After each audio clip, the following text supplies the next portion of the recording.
Well mga kapopong, si Manny Pacquiao ay matagal nang nabubuhay sa ilalim ng maliwanag na atensyon ng publiko.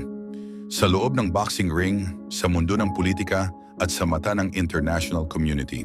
Bilang isa sa pinakakilalang atleta sa buong mundo, dala ng kanyang kasikatan ang paghanga, impluensya at responsibilidad. Ngunit kasabay nito ang mas mataas na panganib. Naging usap-usapan ang paggamit ni Pacquiao ng Ingkas Armored Vehicle na nagbukas ng tanong, bakit niya ito kailangan? Ano ang kahalagahan nito? At ano ang sinasabi nito tungkol sa kasalukuyang yugto ng kanyang buhay? Mga kapupong, ang Ingkas Armored Vehicle Manufacturing ay isang kilalang kumpanya sa buong mundo na dalubhasa sa high-security armored transport para sa mga head of state, celebrities, diplomats, at high-net-worth individuals. Para kay Manny Pacquiao, ang pagsakay sa isang Ingkas armored car ay hindi lamang tungkol sa karangyaan. Ito ay pangunahing usapin ng seguridad at proteksyon. Si Pacquiao ay hindi lamang isang retiradong boxing legend. Siya ay naging senador, negosyante, philanthropist at isang global sports icon. Sa Pilipinas, kung saan ang mataas na antas ng publisidad ay maaaring magdala ng seryosong banta sa kaligtasan, ang mga kilalang personalidad ay mas lantad sa panganib. Ang armored vehicle ay nagbibigay ng ballistic protection, reinforced glass, at mga sistemang idinisenyo upang magbigay ng proteksyon sa mga hindi inaasahang sitwasyon. Para kay Pacquiao, ang ganitong uri ng seguridad ay hindi lamang para sa kanyang sarili. Ito ay proteksyon para sa kanyang pamilya, mga kasama sa trabaho, at sa kakayahan niyang makagalaw ng ligtas sa publiko. Sa mas malawak na pananaw, ang armored car ay nagiging simbolo ng kalayaan sa pamamagitan ng seguridad.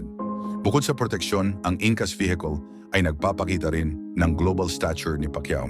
Hindi lahat ng atleta ay nagtagumpay sa paglipat mula sa sports patungo sa politika at humanitarian work sa internasyonal na antas.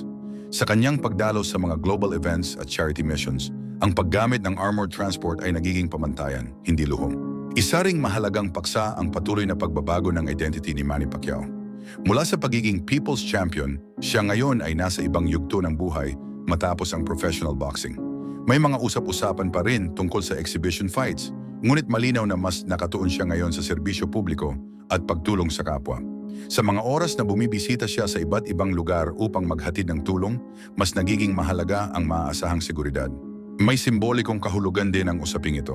Para sa ilan, ipinapakita nito kung gaano kalayo ang narating ni Pacquiao mula sa kahirapan patungo sa isang buhay na nangangailangan ng mataas na antas ng proteksyon.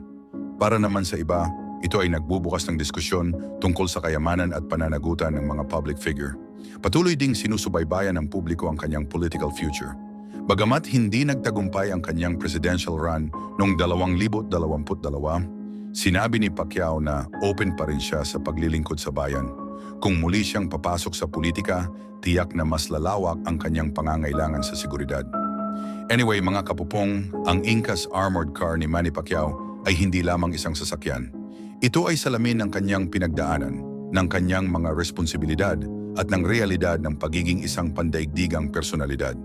Hindi ito usapin ng takot, kundi isang aksyon upang matiyak na ang kanyang misyon at advokasya ay magpapatuloy ng ligtas, saan man siya dalhin ang kanyang landas. Sa Pilipinas, karaniwan nang gumagamit ang mga politiko ng bullet-resistant na Toyota Land Cruiser dahil sa mga hamong kaakibat ng pampublikong serbisyo, lalo na sa mga lalawigang may kasaysayan ng tensyon sa seguridad. Ang ganitong uri ng sasakyan ay idinisenyo upang protektahan ang sakay mula sa biglaang panganib sa kalsada at nagbibigay ng mahalagang oras upang makalayo sa alanganing sitwasyon. Ito ang naging mahalagang dahilan kung bakit nanatiling ligtas si Sheriff Agua Mayor Dato Ahmad Mitra Ampatuan noong umaga ng Linggo habang pauwi siya mula sa palengke sakay ng kanyang convoy sa Barangay Poblacion, Maguindanao del Sur. Ayon sa ulat ng mga autoridad, isang puting van ang huminto mula sa kabilang panig ng kalsada at doon isinagawa ang target action laban sa convoy ng alkalde. Malinaw na ang galaw ay nakatuon sa sasakyan ni Mayor Ampatuan. May isang pagsabog mula sa heavy weapon na naganap malapit sa ruta ng convoy na agad nagdulot ng takot sa mga nakasaksi. Sa kabila nito, nagpatuloy ang pagtakbo ng bullet-resistant na sasakyan ng alkalde hanggang tuluyang makalayo sa lugar. Dalawa sa security escorts ng alkalde, sina Manuel Arcega Don Diego at Lacman Eso ang nagtamo ng pinsala sa gitna ng insidente. Agad silang dinala sa Bangsamoro Regional and Medical Center sa Dato Hofer upang mabigyan ng agarang lunas. Sinabi ng mga medical personnel na ang kanilang kondisyon ay stable at patuloy na inoobserbahan. May mga CCTV camera sa paligid na nakakuha ng bahagi ng pangyayari. Makikita sa video ang biglaang paghinto ng van mula sa kabilang linya ng kalsada at ang mabilis na kilos ng mga sakay nito. Tinamaan ang isa sa mga sasakyan sa likod ng konvoy na nagdulot ng malinaw na pinsala, ngunit ang pangunahing sasakyan ng alkalde ay hindi naapektuhan ng husto. Sa mga oras na matapos ang insidente, agad na nagsagawa ng hot pursuit ang pinagsanib na puwersa ng pulisya, militar at mga community volunteer. Ang operasyon ay umabot hanggang Barangay Miti sa bayan ng Datu Unsay kung saan namataan ang parehong van sa National Highway. Sa sumunod na sagupaan, 3 hanggang 4 na individual na pinaghihinalaang sangkot ang napatigil ng mga rumesponding autoridad.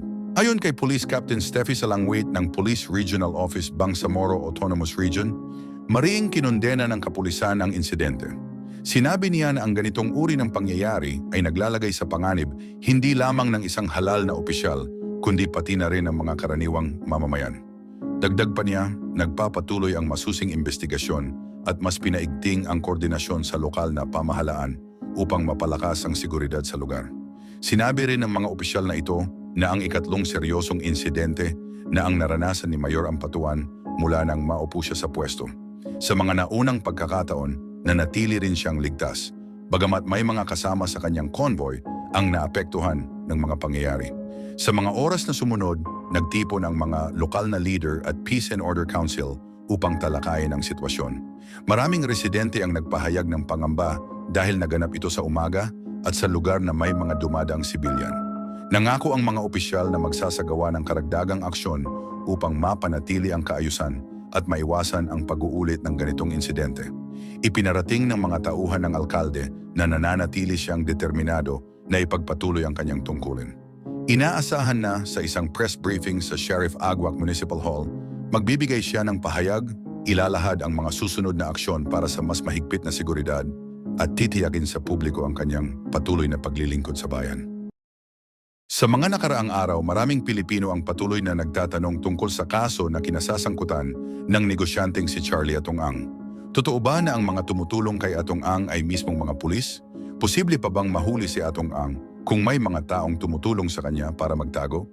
Ano na ang nangyayari sa Pilipinas kung may pakiramdam ang publiko na ang mga taong may pera ay nagagawa ang kahit ano? Ang mga tanong na ito ay patuloy na umiikot sa isipan ng mamamayan kasabay ng pinaigting na aksyon ng mga autoridad upang matunton ang kanyang kinaroroonan.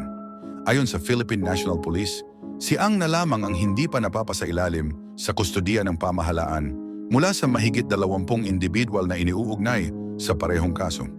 Ang iba ay nasa ilalim na ng legal na proseso. Si Ang ay nahaharap sa mabibigat na reklamo kaugnay ng pagkawala ng ilang mga taong sangkot sa sabong, isang insidente na matagal nang sinusubaybayan ng publiko at ng mga autoridad.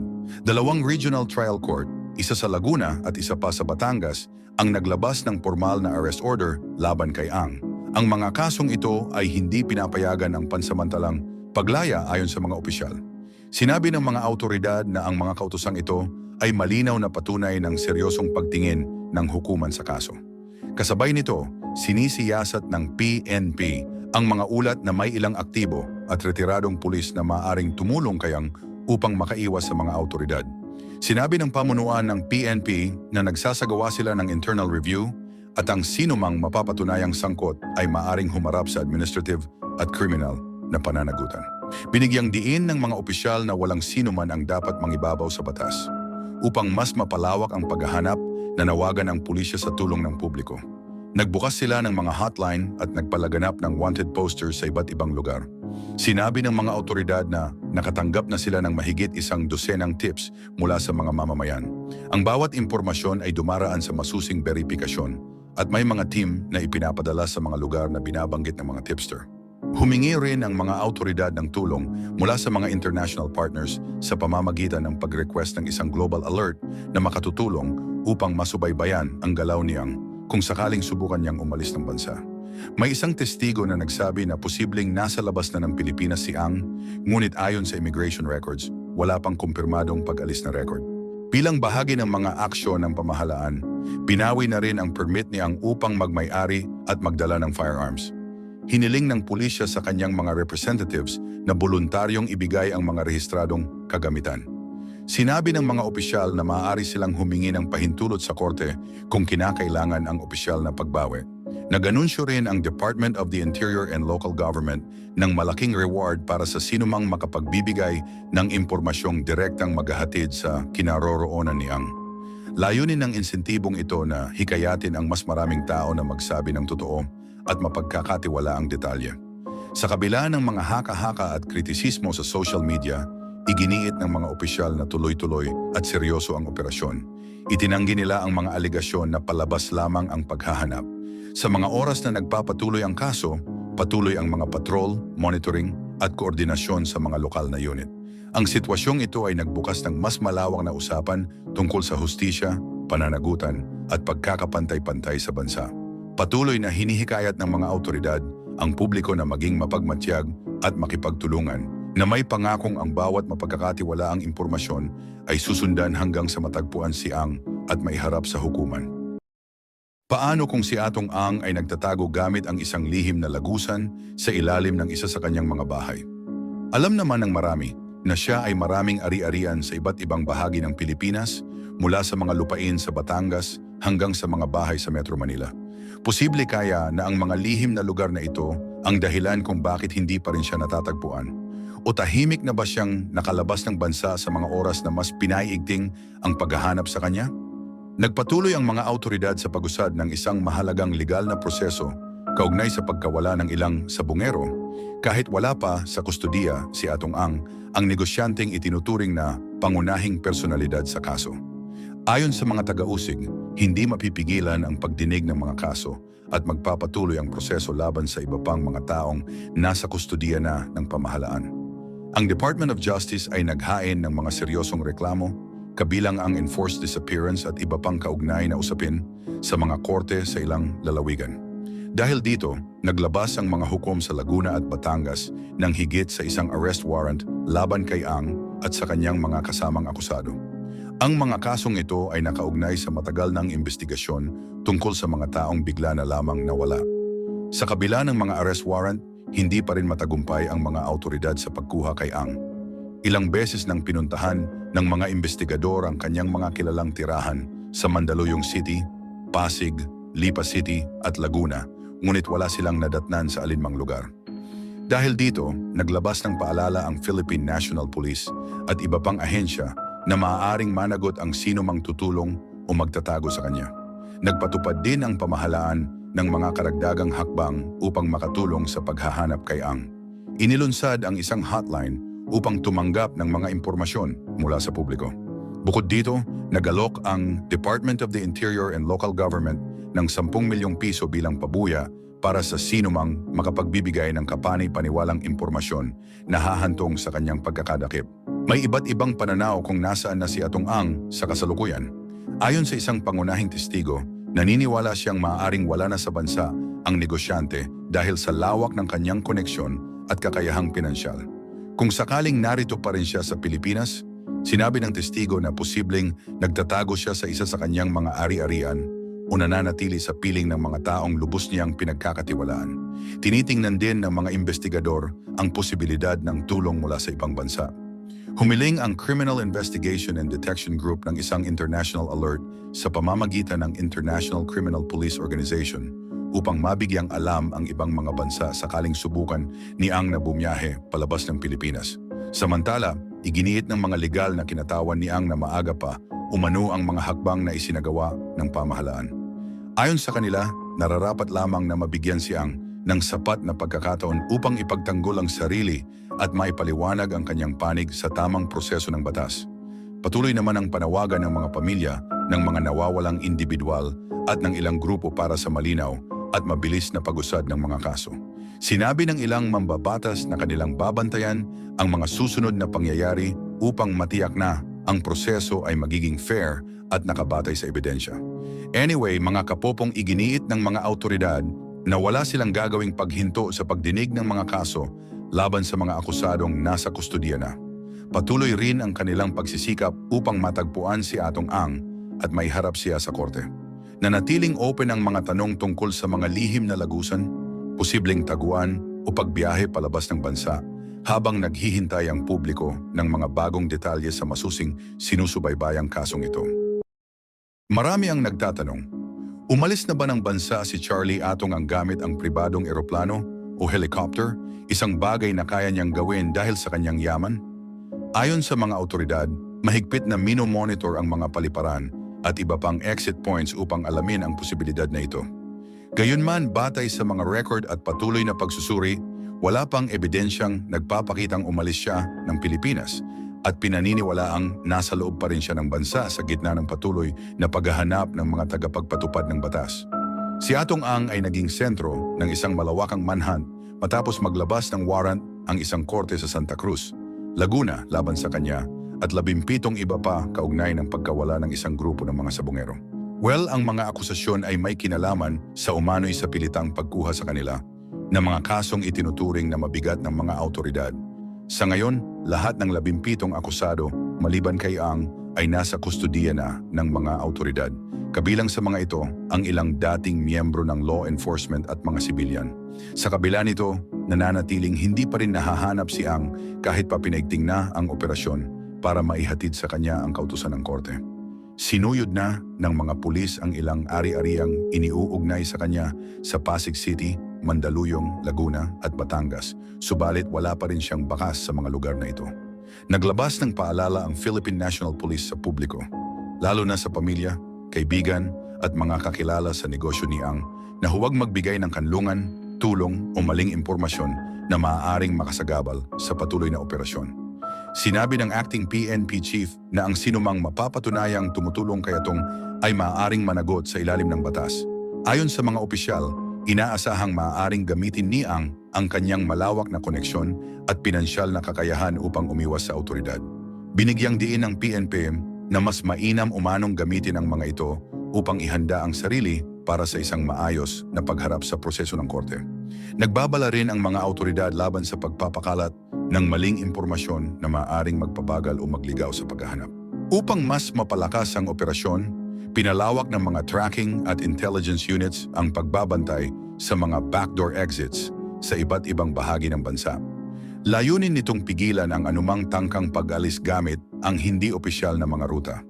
Nakipag-ugnayan na rin ang mga awtoridad sa International Criminal Police Organization sakaling subukang tumawid ng hangganan si Ang nang walang pahintulot. Bilang insentibo sa mga makapagbibigay ng kapani-paniwalang impormasyon, inanunsyo ng Department of the Interior and Local Government ang 10 milyong pisong pabuya para sa mga tip na magre-resulta sa kanyang pagkakadakip. Tiniyak ng pamahalaan na poprotektahan ang pagkakakilanlan ng mga magbibigay ng impormasyon. Sa panig naman ng depensa, iginiit ng legal team ni Ang na may mga isyong legal sa pag-issue ng warrant. Ayon sa kanyang abogado, may mga proseso umanong hindi lubusang nasunod at may mga ebidensyang dapat pang masusing suriin. Plano nilang magbigay ng mga mosyon upang kwestiyonin ang kautusan at gamitin ang lahat ng legal na opsyon na pinahihintulutan ng batas. Sa mga oras na nagpapatuloy ang paghahanap, sinabi ng National Bureau of Investigation na mayroon silang mga lead ukol sa huling posibleng kinaroroonan ni Ang sa loob ng bansa. Ang mga impormasyong ito ay ginagamit sa koordinasyon ng lokal na pulisya upang matiyak na siya ay matagpuan at may harap sa korte upang sagutin ang mga paratang na iniuugnay sa kanya. Isang regional trial court sa Santa Cruz, Laguna ang nagsagawa ng isang mahalagang aksyon sa isa sa mga pinakamasusing sinusubaybayang legal na usapin sa bansa matapos maglabas ng arrest order laban sa negosyanteng si Atong Ang at 17 iba pang individual. Ang kautusan ng korte ay may kaugnayan sa mga reklamong isinampa kaugnay ng matagal ng investigasyon sa pagkawala ng ilang mga mahilig sa sabong na sa loob ng maraming taon ay nanatiling walang malinaw na kasagutan.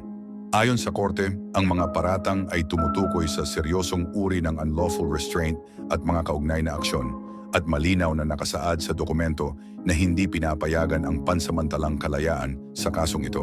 Ang arrest order ay inilabas matapos suriin ng korte ang mga record na inihain ng Department of Justice. Nanauna nang nagsabi na may sapat na batayan upang isulong ang formal na mga kaso. Napagpasyahan ng mga prosecutor na ang mga ebidensyang ibinigay, kabilang ang mga sinumpaang salaysay at mga magkakatugmang pahayag, ay umabot sa kinakailangang pamantayan upang magpatuloy ang usapin sa korte.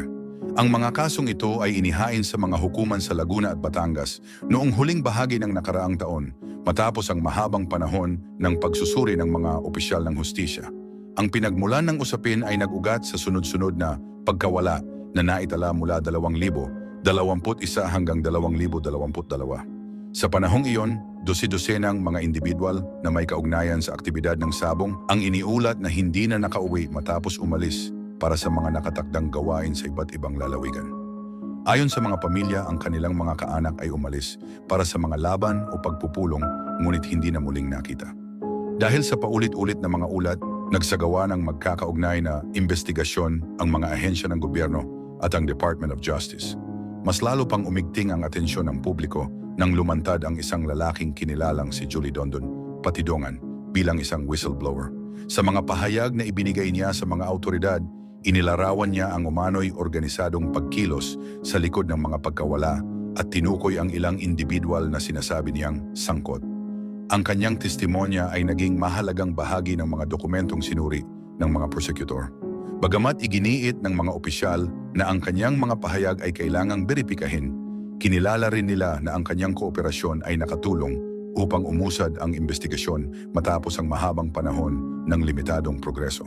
Si Atong Ang, na kilalang personalidad sa industriya ng sabong, ay paulit-ulit na itinanggi ang mga paratang. Sa pamamagitan ng mga pahayag sa publiko at ng kanyang mga abogado, iginiit niyang wala siyang kinalaman sa pagkawala ng mga sabongero. Inilarawan niya ang mga aligasyon bilang gawa-gawa lamang at iginiit na siya ay hindi makatarungang nadadamay.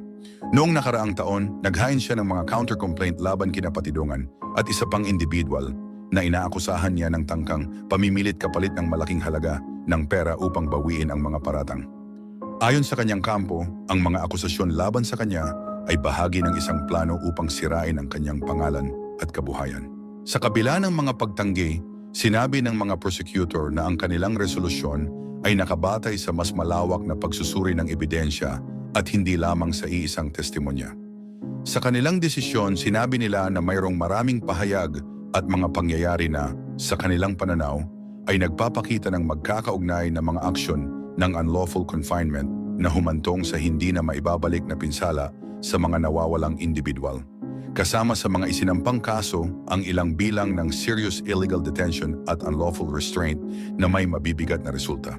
Bukod kay Ang, kabilang sa mga inirereklamo ang ilang sibilyan at mga miyembro ng law enforcement na ayon sa mga autoridad ay nagpapakita ng masalimuot na ugnayan at hindi lamang hiwa-hiwalay na insidente. Ang Regional Trial Court, matapos suriin ang mga impormasyong iniharap, ay naglabas ng arrest order ng walang rekomendasyon para sa pansamantalang kalayaan. Ayon sa mga legal na eksperto, ang ganitong desisyon ay nagpapahiwatig ng pananaw ng korte sa bigat ng mga paratang at sa mga parusang kaakibat nito sa ilalim ng umiiral na mga batas. Nilinaw ng mga opisyal ng korte na ang paglalabas ng arrest order ay hindi nangangahulugan ng pagkakasala, kundi isang aksyon upang matiyak na haharap sa paglilitis ang mga inaakusahan. Sa mga oras na lumabas ang balita tungkol sa kautusan, nagkaroon ng kalituhan kung agad na naisakatuparan ang mga arrest order. Sinabi ng Department of Justice na sa panahong iyon, wala pa silang natatanggap na kumpirmasyon na naisagawa na ang mga kautusan. Ipinaliwanag nila na ang mga dokumento ng korte ay kailangan munang maipadala sa mga unit ng law enforcement na may tungkuling magsagawa ng mga ito, at ang proseso ay maaaring tumagal depende sa koordinasyon at lokasyon. Para sa mga pamilya ng nawawalang sabongero, ang aksyon ng korte ay nagdulot ng halo-halong damdamin ng ginhawa at panibagong pag-aalala. Marami sa kanila ang gumugol ng maraming taon sa paghahanap ng kasagutan, pagdalo sa mga pagdinig at pakikipag-ugnayan sa mga investigador sa pag-asang magkaroon ng linaw sa sinapit ng kanilang mga mahal sa buhay. Sinabi ng ilang kaanak na ang arrest order ay kanilang tinitingnan bilang senyales na ang sistema ng hustisya ay unti-unti nang tumutugon sa kanilang mga hinaing, kahit pabatid nilang mahaba pa ang tatahaking proseso. Nagbigay rin ng kanilang pananaw ang ilang grupo at mga tagamasid sa larangan ng batas. Ayon sa kanila, ipinapakita ng kasong ito ang mga hamon sa pagsasakdal ng mga kilalang personalidad at ng mga umano'y organisadong grupo. Binigyang diin nila ang kahalagahan ng due process, kapwa para sa mga naghahanap ng pananagutan at para sa mga inaakusahan na may karapatang ipagtanggol ang kanilang sarili. Idinagdag pa ng mga tagamasid na ang magiging resulta ng kasong ito ay maaaring magsilbing batayan sa kung paano hahawakan ang mga kahalintulad na investigasyon sa hinaharap.